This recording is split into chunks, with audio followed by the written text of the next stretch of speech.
Okay, this is a video about grinders. The reason for this video is to compare the old Makita battery grinder versus the new Makita battery grinder, the LXT 18 volt series. The old grinder is the XAG04. The new grinder is the XAG03. It spins at 8,500 RPM. The older one spins at 10,000 RPM. I didn't notice much difference in use because of that. The new one is a brushless motor, so you're supposed to get longer runtime out of your batteries. It's supposed to be more efficient. The old one is heavier, kind of clunkier. It's a fatter body. It's always been a little awkward to feel. This one, it's a lot longer. You can't get in tighter spaces, but it's a much narrower neck. Even where the motor is narrower than most of my corded grinders.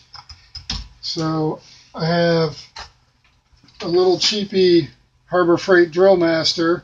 I keep this for one reason only. That's one-handed use. It's lightweight, and it gets in tight places. When you buy it, you have to throw the handle away, because if you have to put a second hand on it, it will seize the motor up almost instantly. I know because I've done it. Then I've got the next tier up, Harbor Freight. This is kind of it does most of my work, and they're kind of disposable, but for less than $20, you can't beat it. This is a 4.3 amp, the Drill Master. This is a 4.5 amp. I recently got a Makita corded grinder, and it is a 7.5 amp, so it's a lot more powerful than either of the other two. And it turns out it's as lightweight and as easy to wield with one hand.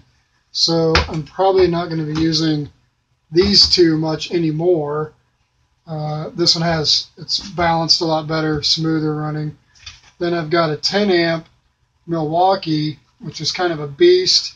It really kicks hard when it turns on, and because of all the power tool use I've done, I've got tendonitis in my elbows, and I try to stay away from this one except for when I have to use it. I've put 7.5-inch diamond blades on it, which you should never do.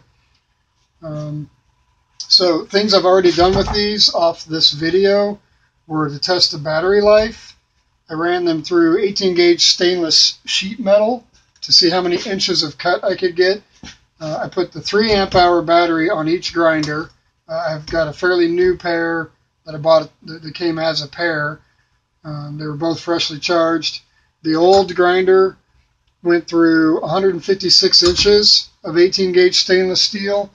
The new grinder went through 169 inches. So this was only 8.3% better than what this one did. So it was an 8.3% improvement. And that's using the 3 amp hour batteries on each. This new grinder comes with 2 4 amp hour batteries, but they don't fit the old tools, which I need to do looking into, because that doesn't make sense to me.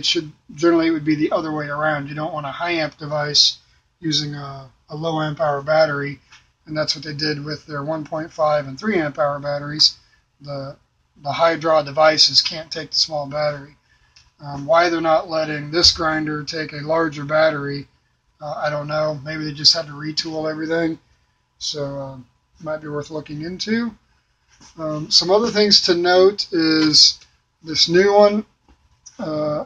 They've got this quick release guard, so you can unflip it, relock it in position. I assume that's supposed to be convenient. I don't like it. I don't like any guards that are bulky. This guard is bulkier than the head, which means I can't use my grinding wheels down very far. This was a grinding wheel I used during the test on this, and that's as far down as I could get it. I'm used to getting them down farther. If you look at this grinder, I can get another 3/8 of an inch off of that wheel. And same with the corded Makita. You can get even closer, I think. So I prefer a grinder like that. Like this old battery one, it just has a standard manual. It's just got a Phillips screw right there. And I just make them almost all the way tight where they're friction fit, and I can spin them. All my grinders, I can spin the guards, because sometimes I spin them while they're running, which I'm sure you should never do. You're just very careful, spin it, change orientation. So both the Milwaukee has this huge guard rim here, which keeps you from getting close to the end of the wheel. And then they've done the same thing with this Makita, with this lever, the bulk of the lever and the bulk of this. So, and it doesn't spin very far. It goes, let's lock it down. So it goes to there, and then it'll actually unlatch itself. So that's the max travel, which you can't even get sideways on the guard, and that's kind of unacceptable to me. This one, and then it stops. It has a mechanical stop there, and that's all you can get. Most of the time I'm grinding, my guard's fully sideways like that, or fully sideways like that, and this one has a little stop there as well that you can't go past that screw. So this was a little bit of a bummer to me, but the other guards do fit it, so you can put a different guard on it. Yeah, and I just don't care about the quick positioning of undoing a lever to move it. I just make it to where it's got some friction and I can spin it easily. This Milwaukee one, you push a lever and it has lock positions that it locks into, and I don't really care for it. So it is what it is. All right, let's do some cutting. Oh, to show you what I was cutting, this is the sheet of stainless I was cutting off of. I cut a lot of stainless like this for restaurants and other uses. So I'm going to start with a stainless steel 1/2-inch piece of all thread. It's really tough, and we're going to see how this new one performs versus the old one. One thing that's different about the old one, there's a little light right here and right here. When you put the battery in, it's going to flash 3 times or a few times, and that's actually okay. It tells you it's ready to go. And then when you're using this grinder, if this light comes on, you need to back off. Otherwise, it's going to stop the motor to protect the draw on the battery, so it doesn't draw too much on the battery and hurt the battery. You'd think it's kind of convenient, but I'm looking here when I'm grinding. I'm not looking here. Sometimes if the grinder's in the right position, I can see that easily. Sometimes I can't. And a lot of times you don't know it's on, or you don't pull off quick enough and it stops, which then you just have to turn it back off, turn it back on. And as the battery gets lower and lower, it does it easier and easier. And it's become, basically it's my least used Makita battery tool, and I love the Makita battery tools, the LXT line. But this one pretty much, I use it very rarely. So I'm hoping this brushless version with the newer motor makes a difference. And it doesn't do the light. Apparently it has, it's got built-in technology where it'll slow down rather than a light come on and cut it off. So you don't have to look for a light. You don't have to pay attention and pull back. The motor will slow down as it's torquing higher, which lets you know to let up a little bit. So we'll see how that works in action. Crank this down. So we'll do it with the old grinder, and you can see the lights.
It's actually fairly impressive.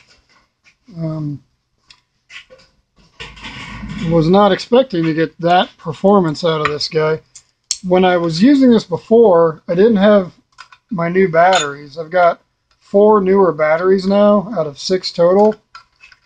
And it could be that I had such poor luck with it due to weaker batteries. So we'll switch this out real quick and see if I can bog it down and get that light to come on. These are really high quality wheels for stainless and cast iron. You can actually cut through a 4-inch cast iron pipe and hardly tell the wheel is even used. The stainless tears it up quicker.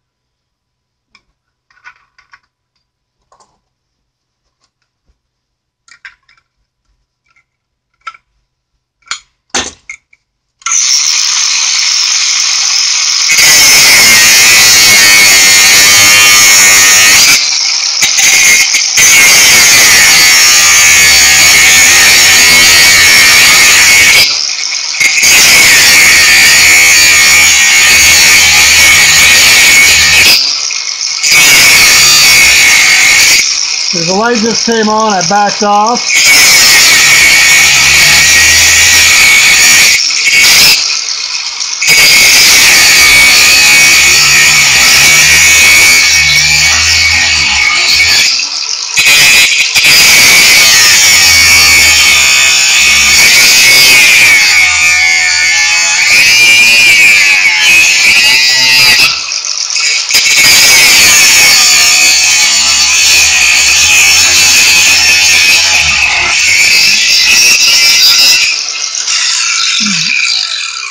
So it's just about dead. The light keeps coming on, and within less than a minute, I mean a few seconds, it'd get to the point where you can't keep it going anymore. But that was way more impressive than I remember. So my new batteries must have made a lot more of a difference than I realized. Now we'll see how the other one does. I was not expecting to run through that much of the stainless stock. So get this right on the edge.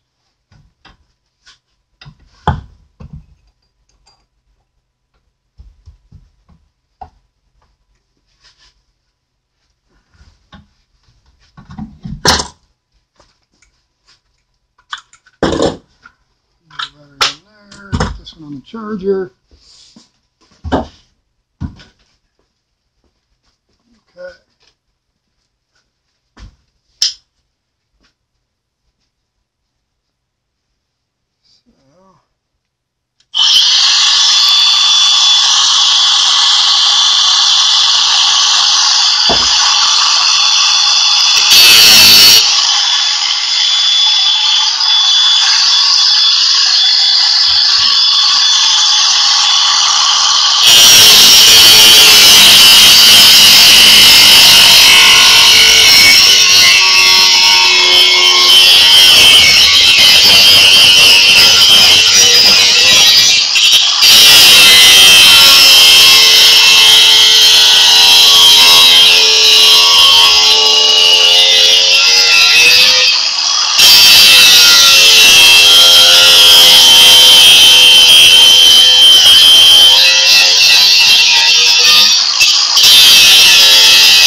That did really well, and it does have a battery meter on it, and after all that, it's still showing 3 bars. This is the 4 amp hour battery. It's got some screens here for air intake. Getting pretty dusty just from a little bit today. So it did really well on those. I don't know how many discs I cut off of each, but you can count those if you'd like. So let's put it through something a little more substantial. We'll take each through a piece of bar stock and see how they do.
Three cuts on that bar stock's pretty impressive. I don't know how much battery's left in that. I never got the red light. I could have bore down more, but it's just bad on the motor, and it's not really a fair test. So I've got another piece of big angle here. I've also got some bigger stock, so we can try those things out.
I'm still showing 3 bars of battery life on this 4 amp hour. That was after the discs of 1/2 inch, all those cuts.